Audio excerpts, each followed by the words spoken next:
거룩하신 하나님, 율법 아래에서 저주받은 인간에게 구원을 회복시키는 유일한 수단인 믿음을 주시고 복음의 말씀을 주셔서 회개케 하시어 믿음에 확신케 하심을 감사드립니다. 이 믿음의 확신을 위해서 자기 부인의 유일한 수단인 지속적으로 보내주시길 이 시간 또한 간구합니다. 내적 교사이신 주께서 이끌어 그리스도께 인도하지 않으면 교사들이 아무리 부르짖어도 소용이 없다는 것을 알게 하셨사온데 저희들의 심정에 참 믿음을 주시고 성령께서 인도하시고 인치시고 조명하시는 복음의 말씀을 주시어 하나님의 선물하심을 맛볼 수 있게 하여 주시옵소서. 하나님의 사랑과 자비하심이 드러나서 저희의 삶의 증거로 삼게 하여 주시옵고 묶인 양심을 풀어주고 자유하심에 합당한 주의 영광이 주께서 세우신 교회와 사역자마다 손에 들린 말씀에 검이 되어서 사탄의 회방과 괴기를 끊어버리는 역사가 나타나게 하시옵고 저희 심정에 감춰진 죄악과 교만도 제거해내게 하여 주시옵소서. 기품과 구덩이에서 건져내 주시어서 교회로 하여금 하나님과 단절한 모든 교제가 회복될 수 있게 하여 주시옵소서. 주의 백성들은 누구나 어떻게 해야 하나님 나라에 갈 수 있는지 관심을 갖게도 하여 주시옵소서. 이 모든 것을 예수님의 이름으로 기도합니다. 아멘. 오늘 하나님께서 우리에게 주시는 말씀 로마서 15장 5절에서 6절까지의 말씀을 봉독합니다. 이제 인내와 위로의 하나님이 너희로 그리스도 예수를 본받아 서로 뜻이 같게 하여 주사 한 마음과 한 입으로 하나님 곧 우리 주 예수 그리스도의 아버지께 영광을 돌리게 하려 하노라. 아멘. 오늘은 연합에 대해서 한 마음, 한 입, 한 뜻을 같이 한다는 이 연합에 대해서 나누고자 합니다. 오늘 본문은 인내와 위로의 하나님이라고 하면서 시작을 합니다. 인내와 위로에 대해서는 소망이 가진 특징이라고 지난 시간에 우리가 나누었습니다.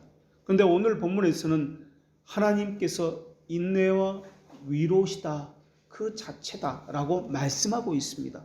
다시 말하면 성도가 인내할 수 있고 위로받을 수 있고 소망을 가질 수 있는 이유는 하나님 때문이다 라고 말씀하고 있는 것입니다. 우리는 지금까지 절기 문제로 음식 문제로 마음이 상해 있었던 로마 교회 성도들에 대해서 살펴보았습니다. 서로 뜻을 같게 하여 주소서라는 것은 바로 이러한 로마 교회 마음이 상처받은 것에 대해서 염두에 두고 하고 있는 말씀입니다. 그러면서 오늘 본문에서는 하나님께서는 우리를 예수 그리스도를 본받게 하신다라고 말씀하고 있습니다. 그러면서 본받아야 할 것이 무엇인지에 대해서 말씀하시는데 그것은 서로 뜻을 같이 하는 것이고 한 마음과 한 입으로 하나님께 함께 영광을 돌리는 것이다 라고 말씀하고 있습니다. 그렇다면 예수를 본받아 서로 뜻을 같게 하여 주사라고 이야기하는데 어떻게 예수님이 하셨길래 서로 뜻이 같다라고 하는 것입니까? 본받는다라고 하는 것 그리고 뜻이 같다라고 하는 것 예수를 본받아서 뜻이 같다 서로 뜻이 같다라고 이야기합니다. 그 말은 예수님께서는 누군가와 어떤 상대와 뜻이 같았다라는 말입니다. 그렇다면 도대체 예수님께서는 어떤 상대와 뜻이 같았을까 하는 것입니다. 우리는 이러한 점을 성자 하나님과 성부 하나님과의 관계 속에서 배워야 합니다. 예수님은 영원전부터 영원토록 나셨다는 특성으로 구별되시면서 성부 성령 하나님과 동등한 본질을 가지신 하나님이십니다. 낳으신 분과 나신 분 사이에 사랑의 교통이 있었습니다. 그것을 구원 사역을 수행하는 방식으로 우리에게 나타내 주셨습니다. 하나님의 기록된 말씀은 사람의 모양으로 나타나사 자기를 낮추시고 죽기까지 복종하셨으니 그 십자가의 죽으심이라. 이러므로 하나님이 그를 지극히 높여 모든 이름 위에 뛰어난 이름을 주사라고 말씀하고 있습니다. 영원전부터 구원 사역을 수행하셨던 예수님 우리는 생각해야 합니다. 생각이라고 할 때 생각이라는 이 단어는 이런 주제에 대해서 마음이 기울어지는 것, 그리고 그 주제에 대해서 확장시키는 마음, 그래서 자세히 살펴보는 것을 이야기합니다. 다시 말하면 생각이라는 것은 어떤 주제에 대해서 마음이 고정되어 있는 것, 그래서 깊이 들어가고 그 주제를 가지고 확장시키는 것을 이야기합니다. 그리고 말씀의 이 주제의 체에 자신의 뜬 마음을 걷어내는 것을 생각이라고 이야기합니다. 그래서 이 체에 걸러내는 것, 자신의 떠있는 마음을 이 체에 걸러서 내는 것을 생각이라고 합니다. 생각이라고 하는 것은 잠깐 하고 많은 것을 말하는 것이 아니라 감정과 우리의 말과 행위에 영향력을 미칠 때까지 골똘하게 몰두하는 것을 생각이라고 이야기합니다. 성찰 또는 반성이라고 할 때 성자를 씁니다. 성찰, 반성. 이때 성이라는 이 단어는 살피고 돌아본다 라는 뜻이 있습니다.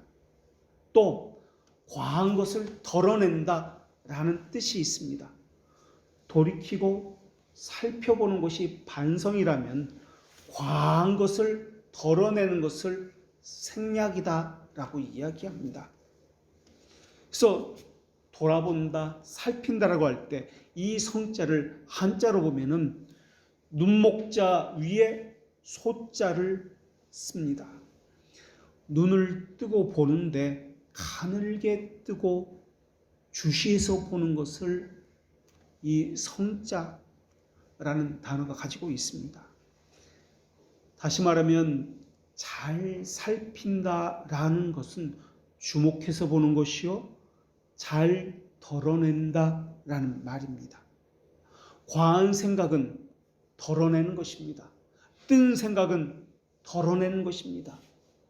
먼저 해야 할 것과 나중에 해야 할 것을 걸러내는 것입니다. 반드시 해야 하는 것과 하지 않아야 하는 것을 걸러서 이치에 따라서 하는 것을 말합니다. 그래서 반성이라는 것, 다시 말하면 돌아보는 것과 걸러내는 것, 생략이라는 것은 하나로 맞물려 있습니다. 그래서 생각이다 라고 이야기합니다.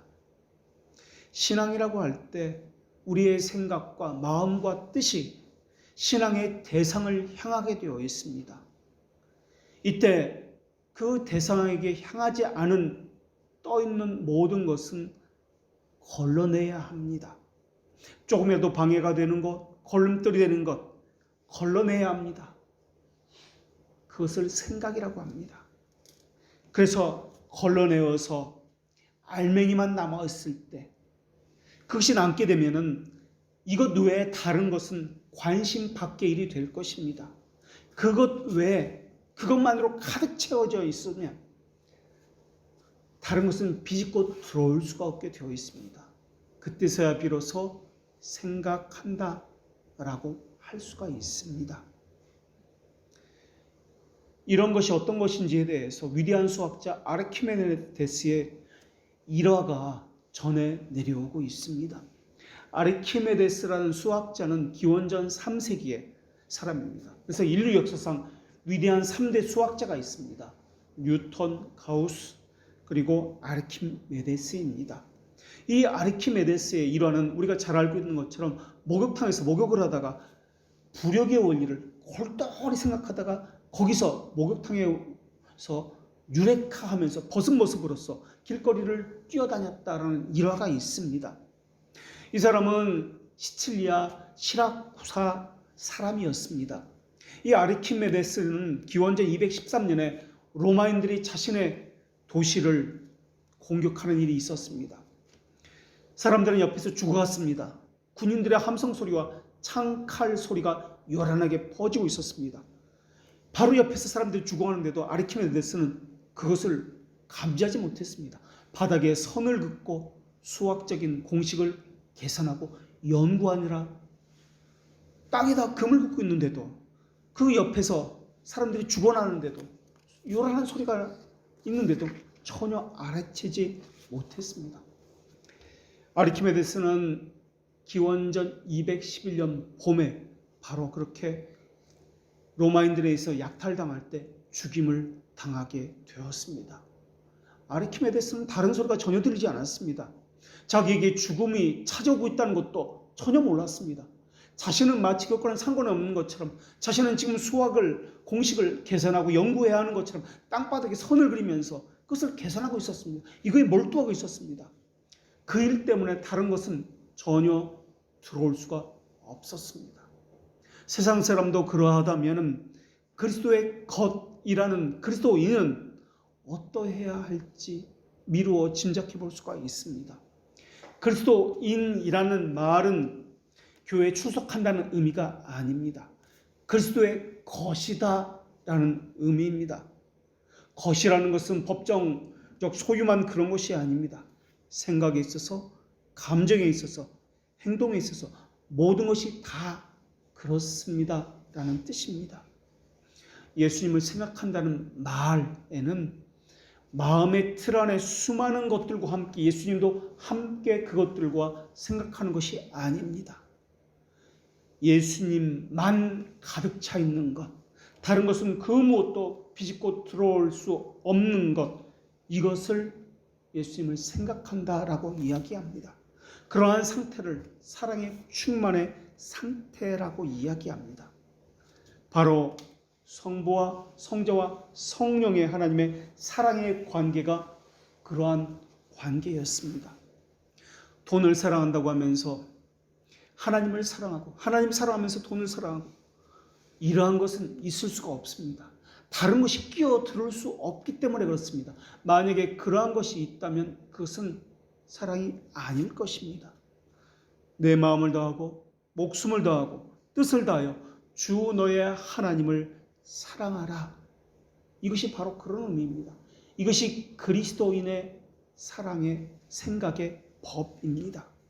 행위를 살펴서 몸을 단속하고 마음을 단속하고 몸과 마음과 뜻을 하나로 만들어 하나님만을 향하게 하는 것이 바로 사랑의 방식입니다.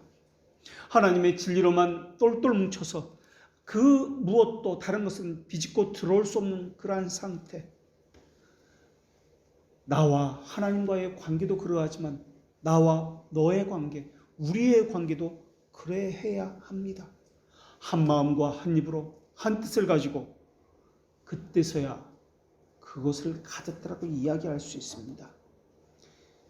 이름에 힘쓰는 자는 이름을 얻기 위해서 몸과 마음과 물질을 하나로 모읍니다.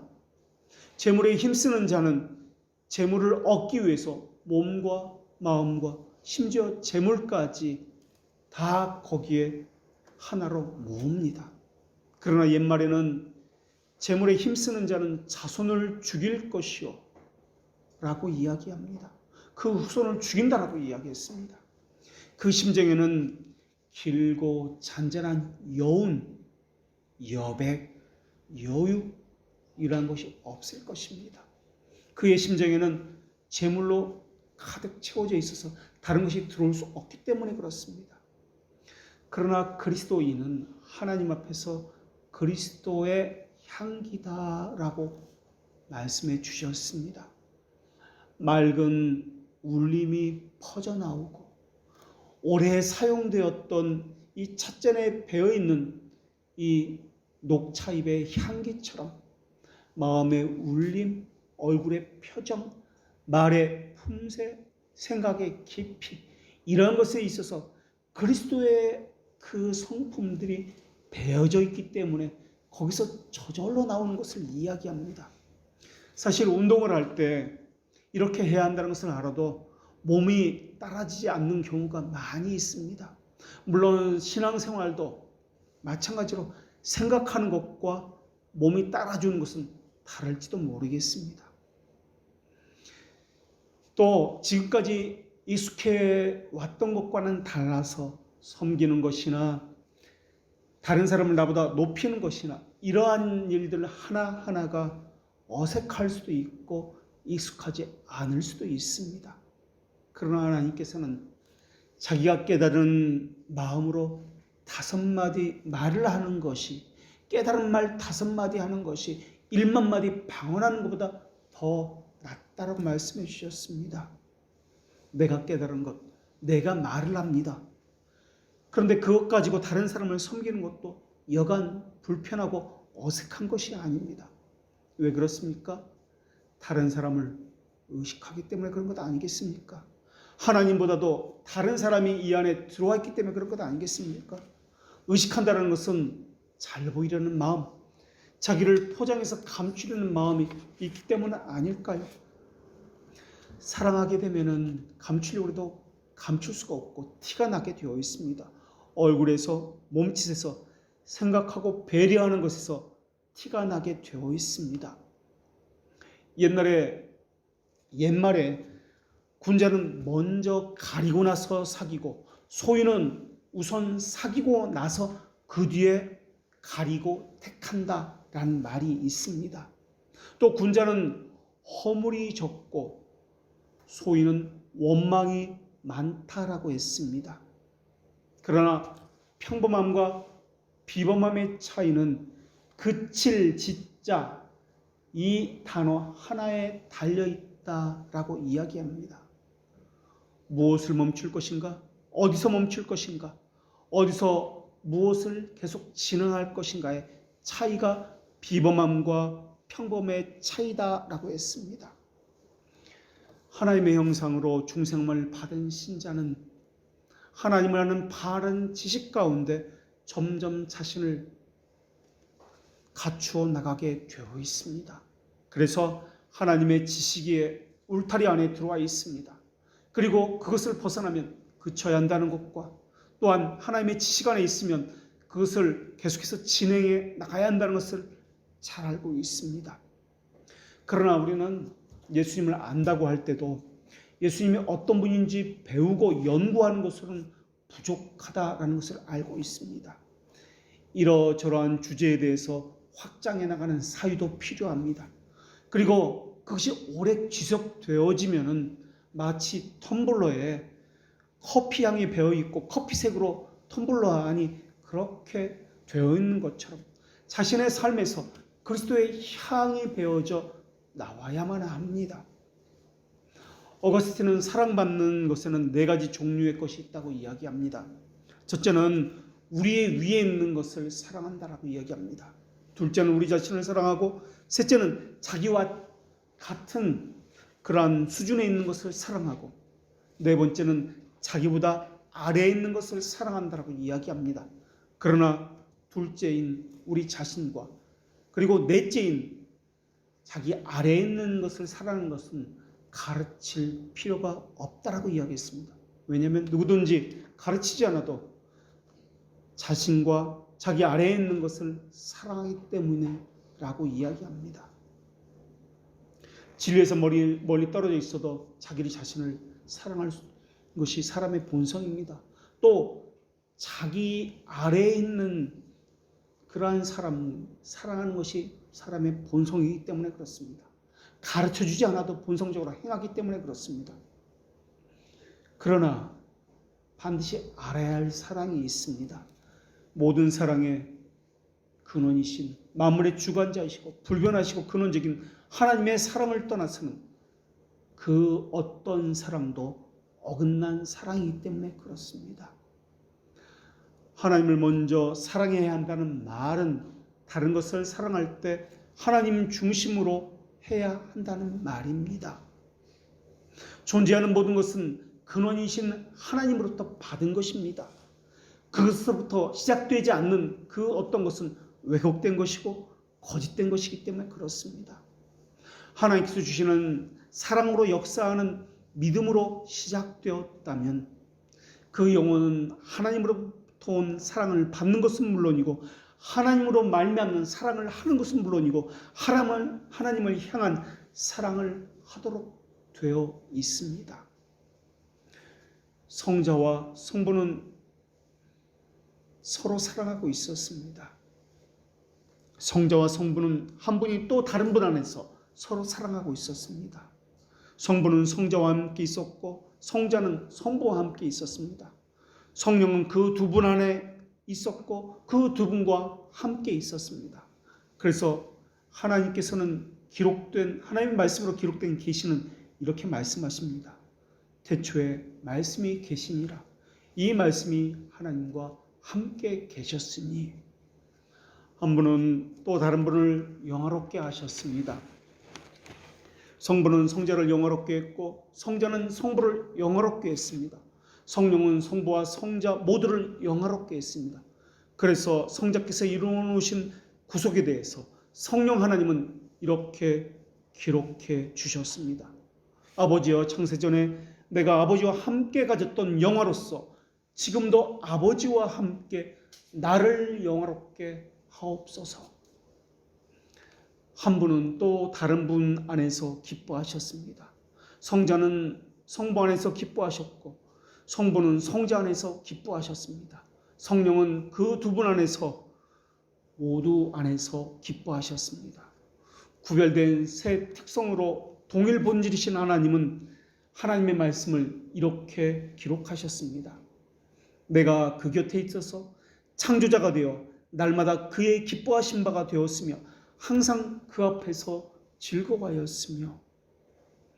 하나님과 그리스도는 그 어떤 피조물도 의지하지 않았습니다. 그 어떤 피조물도 주목하지 않은 채 서로를 기뻐하였고 즐거워하였고 영화롭게 하였고 또한 사랑하였습니다. 하나님은 그리스도의 사랑으로 사역으로 인해서 기뻐하셨고 즐거워하셨습니다. 그리스도는 성령님의 사역으로 인해서 기뻐하였고 즐거워하셨습니다.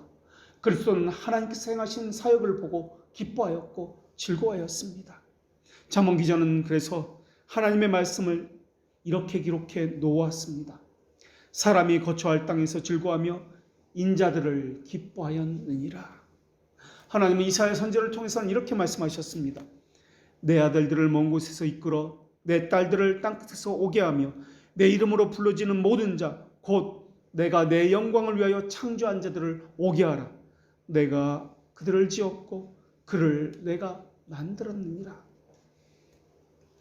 하나님에 의해서 부르심을 받은 사람은 성령님에 의해서 그리스도에게 접붙여진다는 것을 깨닫게 됩니다. 하나님의 영광을 위해서 창조되었다는 것을 깨닫게 됩니다.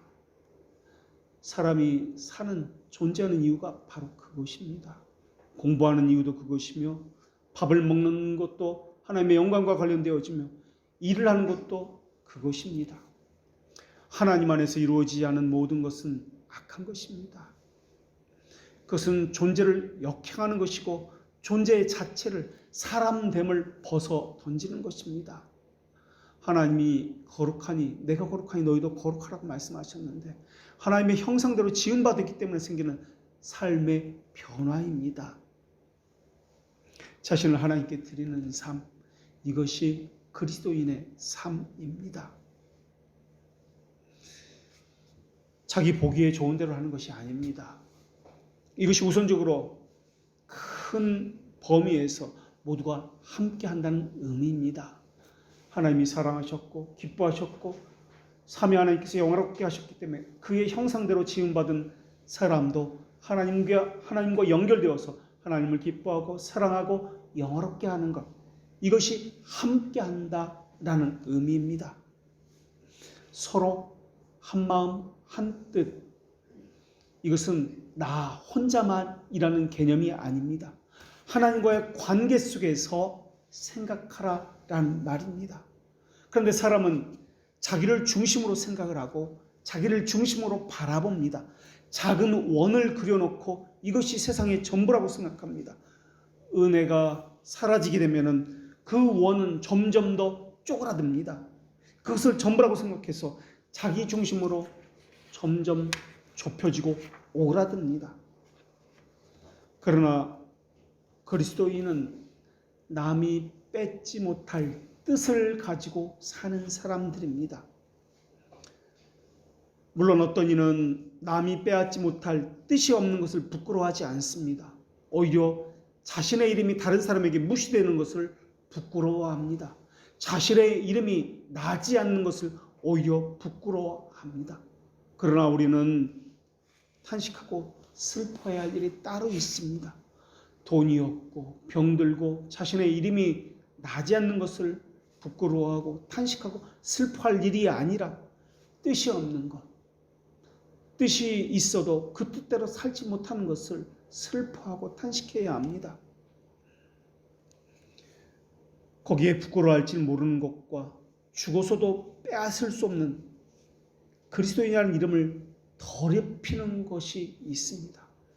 이것을 더 우리는 탄식해야 합니다. 예쁜 노을도 잠시 후면 사라지게 되어 있습니다. 사진에 담을 만한 아름다운 장면들도 기억 속에서 사라지게 되어 있습니다. 화려한 말들, 번지르한 아름다운 말에는 믿음이 결여되어 있습니다. 속임수가 깃들어질 가능성이 많이 있습니다.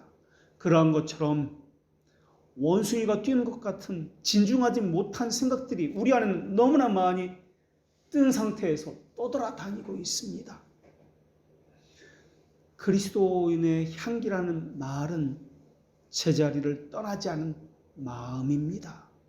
하나님과의 관계 속에서 하나님의 마음이 그리스도의 마음과 속성과 이런 모든 것들이 하나로 연결되어서 이것이 배어져 있는 마음, 있어야 할 곳에 있는 그 마음, 향해야 할 곳에 향하는 그 마음이 있는 것이 그리스도인의 마음입니다. 하나님의 은혜가 살아있다면 하나님 중심이 될 것입니다.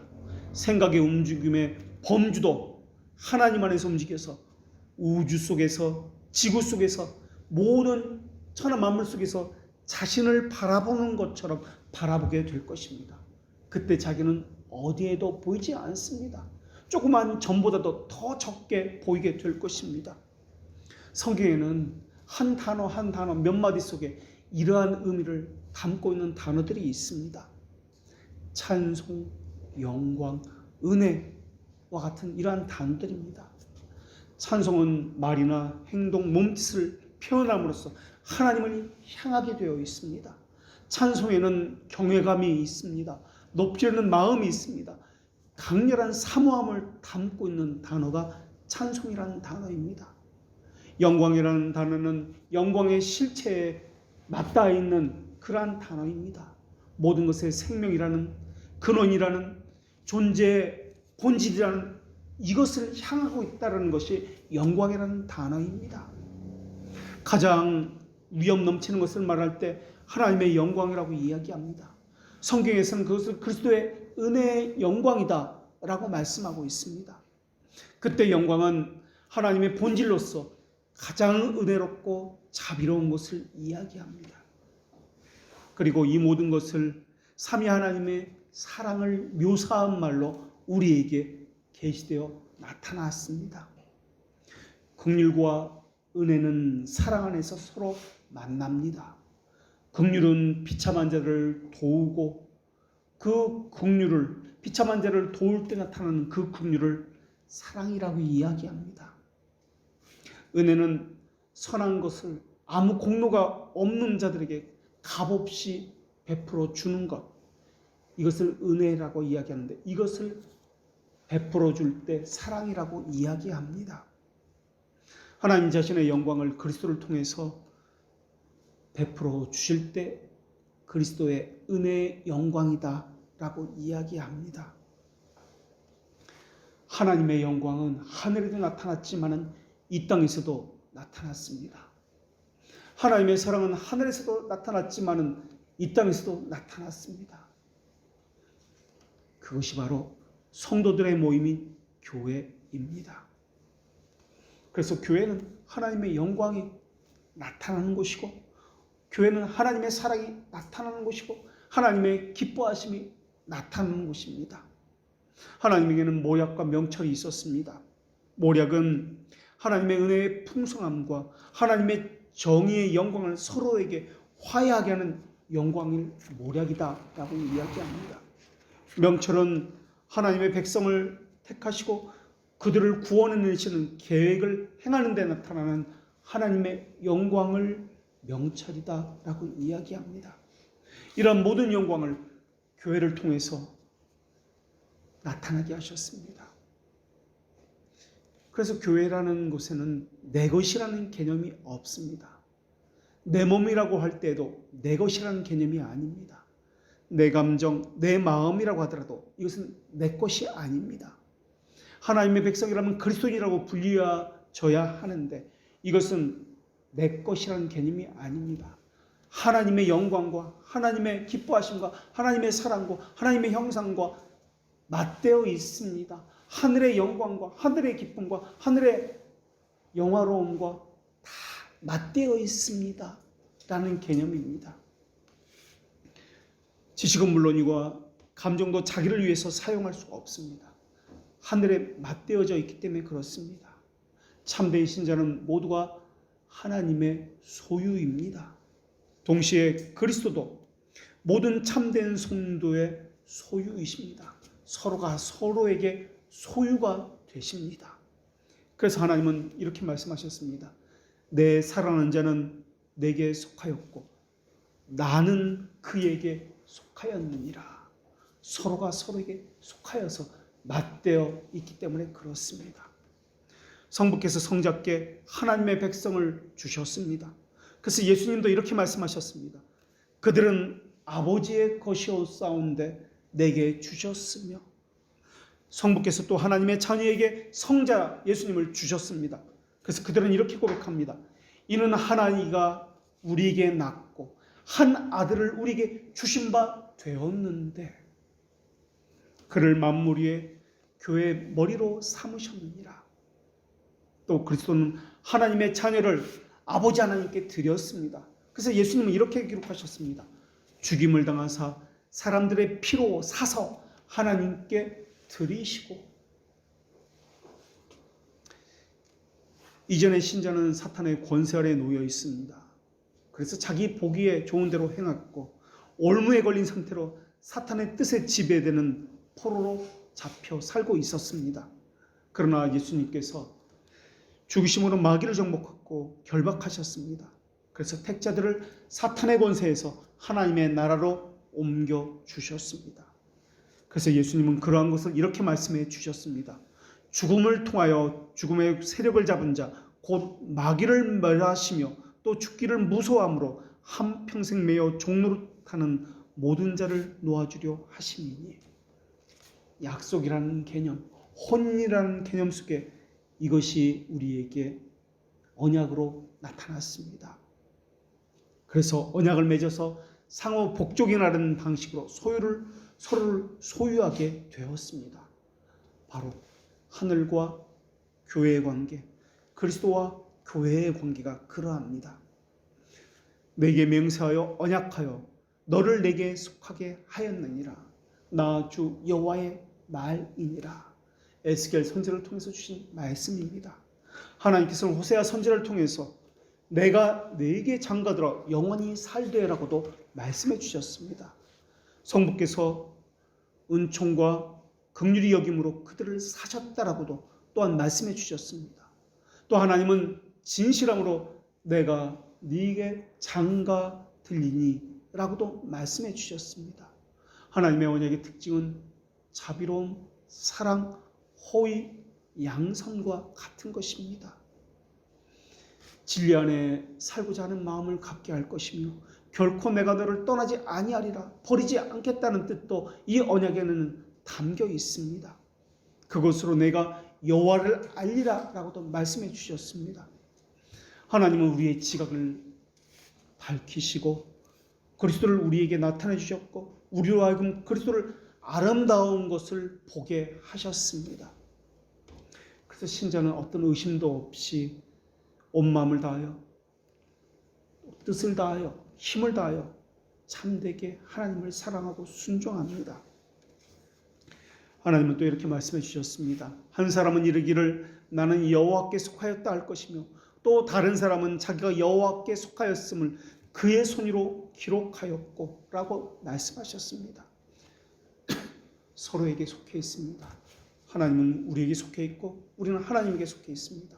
하늘은 땅에 속해 있고 땅은, 이때 땅이라는 것은 교회를 이야기합니다. 교회는 하늘에 속해 있습니다. 서로에게 속해 있다는 말은 연합이라는 개념입니다. 오늘 본문에서 나오는 한 마음, 한 뜻, 한 입이라는 개념은 바로 연합이라는 개념입니다. 이 연합은, 이 땅에서의 연합은 신적인 위격들이 하나인 것 같은 본질적인 연합을 말하는 것이 아닙니다. 신적 위격인 그리스도가 인성을 취하신 것과 같은 방법인 위격적 연합을 말하는 것도 아닙니다. 이 땅에서의 연합은 그런 연합이 아닙니다. 하나님이 사람으로 변화되었다는 이러한 연합도 아니고, 물과 포도주가 혼합되었다는 그런 연합도 아니고, 기름과 물처럼 분리되었지만 함께 있다는 그런 분리된 개념의 연합도 아닙니다. 또 주의 만찬의 떡과 잔이 그리스도의 몸과 피에 연합한다는 그런 성례적 연합도 아닙니다. 그다음 어떤 연합입니까? 이 땅에서의 연합은 상징적이고 외형적인 관계를 말하는 것도 아닌데, 또 그리스도를 서서히 닮아가는 그런 연합도 아닌데, 그렇다면 어떤 연합입니까? 그리스도의 성령께서 신자 가운데 내주하심으로 입증되는 연합을 이야기합니다. 이때 내주하신다는 것은 무엇이 들어와 앉았다, 변하게 되었다라는 개념이 아닙니다. 여겨주셨다, 함께 하신다, 그런 개념입니다. 또한 연합은 영적 혼유로 입증되는 연합입니다. 그리고 이 연합은 믿음이 지닌 본질적인 믿음에 의해서 입증되는 연합입니다. 이것을 하나님은 믿음으로 말미암아 그리스도께서 너희 마음에 계시게 하시옵고 라고 말씀하셨습니다. 이 연합은 하나님과 잇대어 있는 연합으로서 하나님의 말씀과 분리된 연합이 아닙니다. 하나님의 말씀에 순종하는 연합입니다. 하나님의 명령과 따로 떨어져서 분리되는 연합이 아닙니다. 교회에 속한 모두는 하나님의 말씀에 순종하러 함으로 연합되어 있습니다. 하나님께 순종할 뿐만 아니라 서로가 서로에게 순종하고 서로가 서로에게 속하여서 보이는 사랑으로 입증된 연합을 이야기합니다. 내 아버지가 그를 사랑할 것이요 우리가 그에게 가서 거처를 그와 함께 하리라. 누가 우리를 그리스도의 사랑에서 끊으리요? 라고 이야기합니다. 이 연합은 육적 연합이 아니라 영원토록 나뉘어질 수 없는 영적인 연합을 이야기합니다. 성경에서는 이 연합을 표현하기 위해서 다양한 표현과 비유가 사용되어 있습니다. 오늘 본문에서는 그것을 한 마음, 한 뜻, 한 입이다 라고 표현하고 있습니다. 또 다른 성경에서는 주와 합하는 자는 한 영이니라 라고 고린도 교회에 주신 말씀에는 이렇게 연합을 표현합니다. 만일 우리가 같은 모양으로 연합된 자가 되었으면이라서 하나됨이라는 표현을 통해서 연합을 이야기합니다. 또 다른 성경에서는 오직 우리 주 예수 그리스도로 옷 입고라고, 옷을 입는다, 옷을 취한다 라고도 그렇게 표현하고 있습니다. 또 다른 성경에서는 그리스도 안에 뿌리를 박으며 세움을 받아 라는 비유를 사용하기도 하였습니다. 또 요한복음에서는 내가 그들 안에 있고 내 안에 그리스도께서 사시는 것 같이 라고도 표현했고, 또 에베소서에서는 그리스도 안에서 우리를 택하사라는 비유를 사용하기도 했습니다. 갈라디아 교회에 주신 말씀에는 누구든지 그리스도와 합하기 위하여 세례를 받는 자는 그리스도로 옷 입었느니라 라는 단어를, 세례라는 단어를 통해서 연합이라는 것을 표현해 되었습니다. 교회는 한 사람을 이야기하는 것이 아닙니다. 한 사람 한 사람이 교회가 아니라 회중, 모임 전체를 이야기합니다. 이때 회중도 언약에 참여한 참여자로서의 회중을 이야기합니다. 그것을 그리스도 안에 산다라고 표현합니다. 그러므로 너희가 그리스도 예수를 주로 받았으니 그 안에서 행하되 라고 이야기합니다. 주 예수님께서는 또 이렇게 말씀하셨는데 그가 내 안에 내가 그 안에 거하면 사람이 열매를 많이 맺나니 라고도 표현합니다. 그렇다면 연합된 자들은 한 마음을 가지고 한 입을 가지고 한 뜻을 가진 언약을 가진 사람들은 어떻게 됩니까? 어떤 결과가 나타납니까?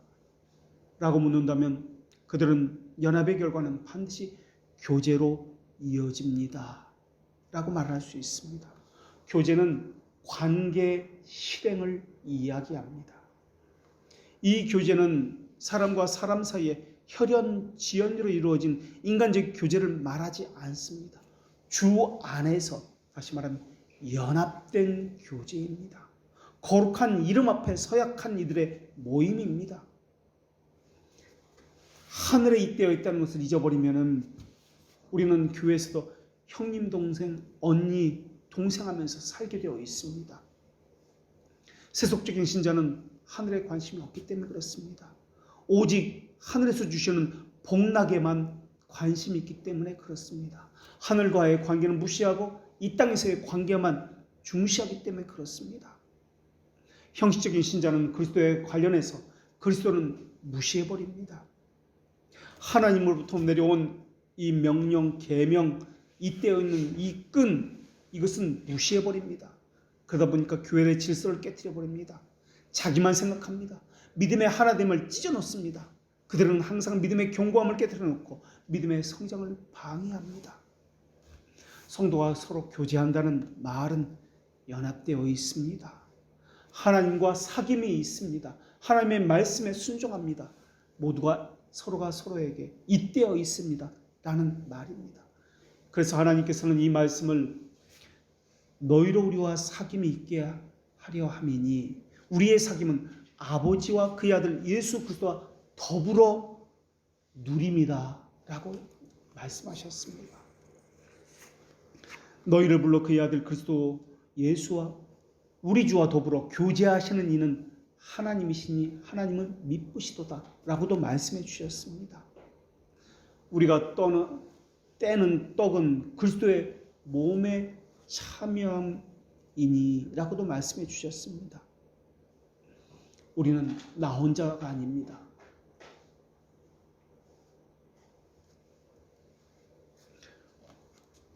왜 혼자라고 생각하십니까? 왜 나 혼자만 알고 있다라고 여깁니까? 왜 나 혼자만 알아야 된다고 생각합니까? 왜 나 혼자만 하려고 합니까? 왜 그렇습니까? 하나의 떡이다. 그리스도의 몸에 참여했다. 연합되었다라는 것을 망각하기 때문에 그렇습니다. 연합된 신자는 그리스도의 모든 복락에 참여합니다. 예수님은 성부와의 관계에 대해서도 내 것은 다 아버지의 것이요 아버지의 것은 다 내 것이온데 라고 말씀해 주셨습니다. 신자도 마찬가지입니다. 저의 모든 것은 주님의 것이요 주님의 모든 것은 저희 것입니다 라고 말을 하게 됩니다. 신자는 그래서 예수 그리스도와 위격적인 교제를 하게 됩니다. 위격적 교제를 하게 된다는 말은 우선적으로는 그분의 낮아지심에 우리도 참여한다라는 말입니다. 그리스도인은 주님과 같은 인성을 가졌습니다.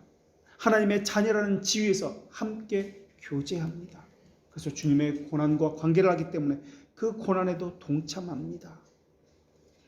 하나님께서도 이렇게 말씀하셨습니다. 너희가 그리스도의 이름으로 치욕을 당하면 복 있는 자로다. 영광의 영 곧 하나님의 영이 너희 위에 계심이라. 부지런히 살피고 행하며 연합되었는지를 끊임없이 살펴야 합니다. 생각해야 합니다. 연합되어 있는 신자는 주님을 부끄러워하지 않습니다. 어디에서도 자신이 그리스도인이라는 것을 드러내기를 기뻐합니다. 숨기지 않습니다. 숨기는 사람은 하나님도 그를 부끄러워한다라고 말씀해 주셨습니다.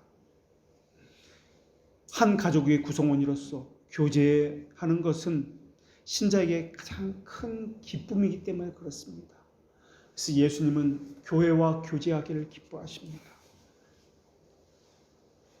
나의 사랑, 나의 어여쁜 자야, 일어나서 함께 가자. 내가 내 얼굴 보게 하라. 내 소리를 듣게 하라. 내 소리는 부드럽고 내 얼굴은 아름답구나. 그들이 주의 집에 있는 살찐 것으로 풍족할 것이라. 주께서 주의 복락을 강물을 마시게 하시리로다.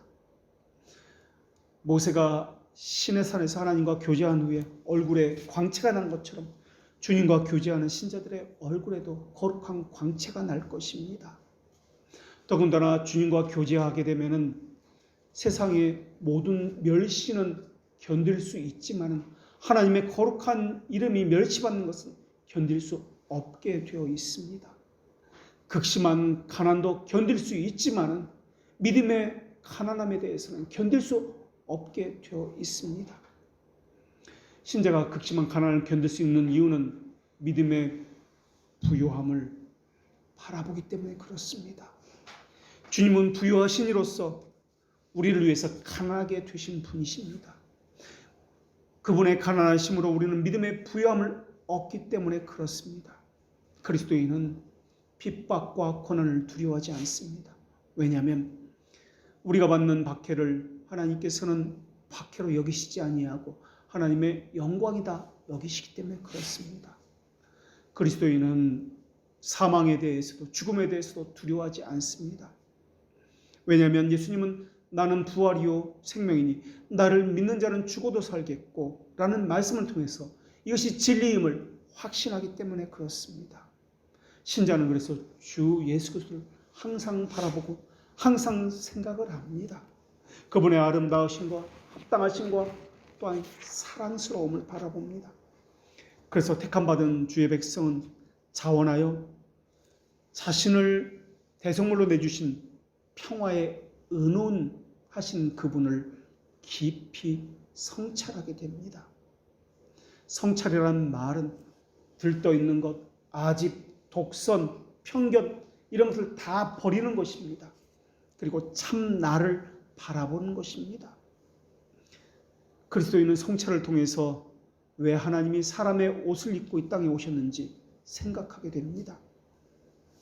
성찰을 하게 되면 인성을 취한 그리스도가 겪으신 쓰디쓴 고난, 저주받은 죽음의 그 자리로 내려가서 묵상을 하게 되어 있습니다. 거기서 머무는 것이 아니라 그 생각은 부활하고 승천하여 하나님 우편 앉으신 예수 그리스도에게까지 올라가게 되어 있습니다. 그리고 재림에 대해서 소망하게 되어 있습니다. 수많은 사람들이 있는 도시에 하나님께서는 지금도 먹을 것을 공급해 주시고 있습니다. 많은 혜택을 주시고 있습니다.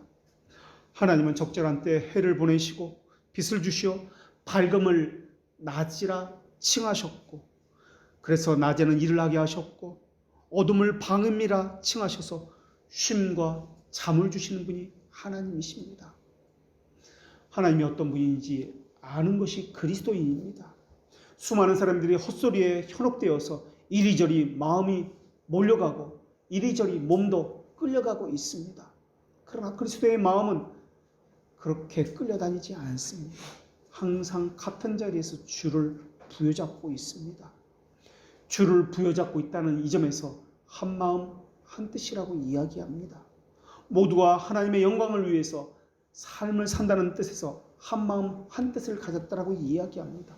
그리고 모든 것이 그리스도에게서 비롯되었기 때문에 이것을 한 마음 한 뜻이다. 또 예수를 본받아라고 말을 합니다. 그리스도인의 눈은 그리스도를 바라봅니다. 그리스도의 마음은 그리스도를 마음에 담고 있습니다. 주님의 완전하심을 더 많이, 더 분명히, 더 가까이 보기를 갈망하고 있습니다.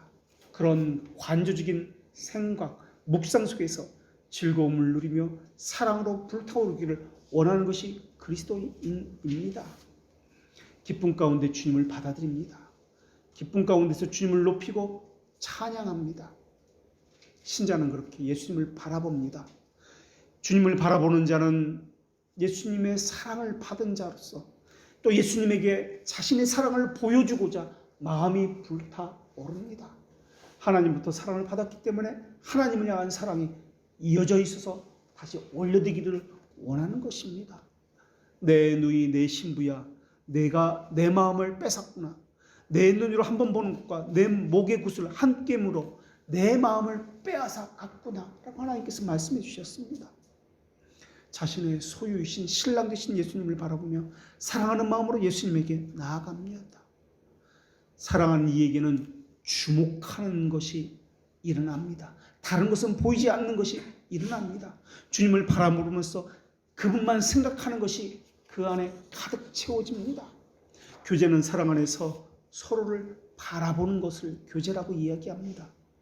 그리스도를 향한 서로의 사랑이 확인되고 그 사랑은 든든하게 굳건해지는 것을 이야기합니다. 그리스도인은 그리스도를 자신의 유일한 머리로서 고백하는 한 사람으로서 하나님의 교회와 보편적인 교제를 나누는 사람입니다. 그래서 서로가 서로에 대해서 대화를 하면 할수록 한 성령을 가졌구나, 한 믿음을 가졌구나라는 것을 깨닫게 될 것이며 공통적 관심사를 가졌다는 것도 깨닫게 될 것입니다. 여기서 공통적 관심사라는 것은 서로가 모르는 사람인데도 불구하고 교회가 번영할 때는 함께 기뻐한다는 것과 교회가 아파할 때는 함께 아파한다는 이러한 것을 말하는 것이지, 아이들 키우고 공부하고 이런 것은 공통적인 관심사가 아닙니다.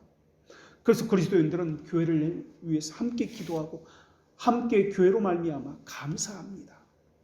그래서 자신에 속한 도시에서나 어떤 다른 나라에 있는 교회와도 그 성도와도 함께 교제할 수가 있습니다. 경건한 자들과 실제 교제하면서 거룩한 하나님의 이름을 찬양합니다. 그래서 자신의 교회에 속해 있으면서도 다른 나라, 다른 인종의 교회의 그 사람들과도 특별한 관계를 맺을 수 있습니다. 그렇다고 교회로부터 분리되거나 떨어져 나가지 않습니다. 왜냐하면 성도는 지상에서 누리는 어떤 기쁨보다도 교회를 소중하게 여기기 때문에 그렇습니다. 오늘 본문에서 예수님을 본받아라는 말의 의미는 원어적으로 보면 예수를 따라서라는 말의 의미입니다. 믿음의 차이를 서로가 보일 수는 있습니다.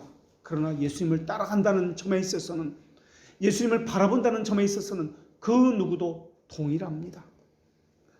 예수님을 향한 사랑은 친밀한 대화로 서로의 마음을 나누게 되어 있습니다. 그리스도를 더 사랑하지 못하는 아픔을 나누기도 하고 그리스도를 향한 사랑을 더 갈급하며 이것이 더 커지기를 바라는 마음을 나누기도 합니다. 때로는 자신의 모든 필요를 가지고 하나님 앞에 나누기도 하며 자신의 갈망을 드러내기도 합니다. 그리고 우리에게는 이런 선밀이 필요합니다. 사랑스럽고 다정스럽게 그분에게 간청하기도 합니다. 신자는 예수님께서 자신에게 하시는 말씀을 사랑하는 이의 목소리로 여기고 그분의 말씀으로 자신을 돌이키고 그분의 말씀에 반응을 하고 순종을 합니다. 특별히 주님께서는 성도의 심정에 성령의 특별한 어떤 구조를 분명하고 권세 있고 감미롭게 그들의 심정에 새겨주실 때도 있습니다. 사실 이런 일은 너무나 자주 있습니다. 그것을 감화시켜 주신다라고도 이야기하고 조명하신다, 깨닫게 해주신다 라고도 말을 합니다. 감화된 그 사람은 다시 주님께 말을 하기 시작합니다. 주님께서 사랑의 말을 걸어주셨다면 그것에 반응해서 그 사랑의 말을 받은 그 사람은 주님께 다시 감화된 사랑의 말을 건네기 시작합니다. 주님께 말을 걸었을 때 주님께서는 그 말을 들어주십니다. 그리고 주님께서 말씀을 하실 때 또 그 사랑의 대상은 그 주님의 말씀을 귀를 기울여 듣게 됩니다. 서로가 서로에게 말을 합니다. 서로가 서로에게 교제합니다. 주님이 사랑하신 까닭에 그 주님을 또한 사랑합니다. 생각에 있어서, 마음에 있어서, 행동에 있어서 예수님과 우리 사이에 일어나는 일들이 계속해서 일어나게 되는 것입니다. 그런데 예수님과 나 사이에만 이러한 일이 일어나는 것이 아닙니다. 예수님과 저 사람과의 사이에서도 그것이 일어납니다. 그리고 예수님과 저 사람 사이의 관계에서만 이런 것이 일어나는 것이 아닙니다. 나와 너의 사이에서도 이러한 일들이 일어나는 것입니다. 성도 안에서 이러한 일들이 일어날 때 사귐이 있다, 교제가 있다라고 이야기합니다. 처음 보는 사람입니다. 그런데 이러한 일들이 일어납니다. 마음을 터놓고 속에 있는 속마음, 자신의 부족한 것, 자신의 하나님을 향한 사랑의 연약함들 다 털어놓을 수 있게 되는 것입니다. 그러한 것이 진정한 교제입니다. 아이들 공부를 어떻게 시킬까?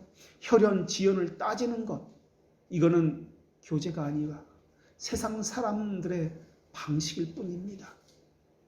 교회 안에 그것을 가지고 들어오면 안 됩니다. 서로가 서로에게 답을 합니다. 서로가 서로에게 감화시키고 감화를 받습니다. 이것이 진정한 그리스도의 교제입니다. 이처럼 행할 때 자신의 존재는 잃어버리게 되어 있습니다. 주님만으로 가득 채워지게 되어 있습니다. 나는 어디에도 없고 주님만으로 가득 채워지고 사랑하는 성도와 교회만으로 그 심정이 가득 채워지게 되어 있습니다. 신자가 주님에게서 사랑의 감화를 받는다면 밤잠을 자지 않아도 좋고 먹지 않아도 좋습니다. 그렇다고 해도 주님을 향한 갈망의 무게를 견디지 못할 만큼 약해지는 것은 아닙니다. 오히려 그들의 아픔은 주님과의 교제가 방해받을 때 더 큰 아픔을 겪는다고 이야기합니다. 세상에서는 말을 많이 하여야 이득을 얻는 것처럼 이야기합니다. 또 옛말에는 이런 말들이 있습니다. 말을 많이 하여 이득을 얻는 것은 말을 하지 않으므로 해가 없음만 못하다라고 이야기했습니다. 사랑의 교제라는 것은 말을 많이 하여야 되는 것이 아닙니다. 눈빛만, 마음의 간절함만 간직해도 그것이 기도가 되는 것입니다. 말을 많이 하는 것, 화려하고 아름다운 미사여구를 꾸며서 사람을 즐겁게 하고 기쁘게 하려는 것은 오히려 거짓일 가능성이 너무나 많이 있습니다. 그리스도와 사귀는 신자는 자신의 영혼과 몸이 격결된 모든 일들을 주님께 이야기합니다. 그리고 그분에게 가서 숨을 쉬고 안식을 합니다. 신랑 되시는 그분께 모든 것을 표현하고 드러냅니다. 서로가 서로를 표현하고 드러내고 섬기고 의탁하고 교회로 와서 숨을 쉬고, 이것이 정상적인 교회의 모습입니다. 주님께서 자신을 버리지 않을 것, 쫓아내지 않을 것을 알기 때문에 주님을 피난처로 삼습니다. 그래서 그리스도인은 교회를 기쁨으로 삼습니다. 한 마음과 한 뜻으로 서로가 서로에 대해서 나누고 섬기고 그리스도를 드러내는 것입니다. 어떤 일을 수행하거나 그만둘 때도 사랑하는 주님의 가르침을 구합니다. 아무리 개인적인 일이다 할지라도 이것은 개인적인 일이 아니라 우리 모두의 일이기 때문에 그렇습니다. 맹목적으로 행하거나 자신의 판단을 신뢰하지 않습니다. 자신의 뜻을 따르지도 않습니다. 오히려 주님의 뜻 따르는 것을 기뻐합니다. 그리고 주님께서 기뻐하는 것이 무엇인지를 가르침 받기를 계속해서 구하고 또 배웁니다. 죄를 범할 때 신자는 주님의 보혈로 피합니다. 기뻐할 때도 주님과 함께 기뻐합니다. 약할 때 강함 되시는 주님께서 붙잡아 주실 것을 알기 때문에 그렇습니다. 주님과 연합되었을 때 주님의 뜻이라면 이것을 어떤 반대에도 불구하고 다 수행해내기를 기뻐합니다. 견뎌냅니다. 세상이 나를 멸시한다 할지라도 신자는 세상을 따라가지 않습니다. 가나안 여인을 구하지 않으며 그들의 문화를 구하지 않습니다. 그리스도인은 세상 앞에서도 스스로 천국에서 건일자로서 자신을 드러냅니다. 그리스도인은 그리스도와 뗄 수가 없습니다. 그리스도를 본받는 자는 그리스도와 동일한 마음, 동일한 목적을 가집니다. 그리스도인은 주님과 교회와도 이런 교제를 나눕니다. 그래서 그리스도인은 하나님의 백성인 모임에 성실히 참여하는 것을 다윗이 그러했던 것들처럼 너무 기뻐합니다. 경건한 자들이 있는 교회를 찾으며 그런 회중과 연합되기를 소망하는 마음으로 가득 차 있습니다. 신앙을 함께 고백하는 자요, 주 예수를 고백하는 모든 자와 또한 사귀고 연합합니다. 그리고 자신이 속한 곳, 자신 있는 그곳에서 그리스도인이라는 사실을 증언합니다.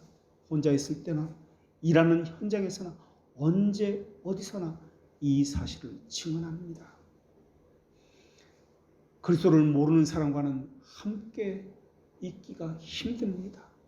그러나 모르는 사람이라 할지라도 동일한 믿음을 가졌다는 것이 확인되어지면, 동일한 신앙 고백을 가졌다는 것이 확인되어지면 천하의 그 누구보다도 가장 오랫동안 알았던 사람처럼 기뻐하고 즐거워하고 사귐이 가능합니다. 거기다 그리스도인은 그리스도를 위해서 영혼을 해산할 기회를 많이 얻는 것을 기뻐합니다. 그래서 그들은 기도할 때 교회 안에 있는 회심하지 않은 사람들을 위해서 기도합니다.